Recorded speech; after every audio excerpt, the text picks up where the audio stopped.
Сәлем достар, бүгін жұмыртқа қуырамыз. Ең алдымен тапамызды жақсылап қыздырып, майымызды құйып, жұмыртқамызды жарып саламыз.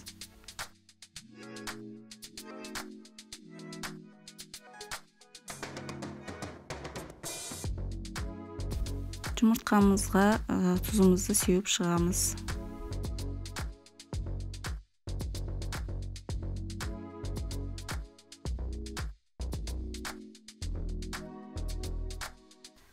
Жұмыртқамыздың сарысын жармай, шегедей қуырамыз бұл жерде. Кейбіреулер қатты қуырылған жақсы көреді, біреулер шегедей жеген жақсы көреді. Біз шегедей жақсы көреміз. Егер сіздер толық піскенін қалайтын болсаңыздар, біраз аударып пісірулеріңізге тура келеді. Біздің жұмыртқамыз дайын, ас болсын.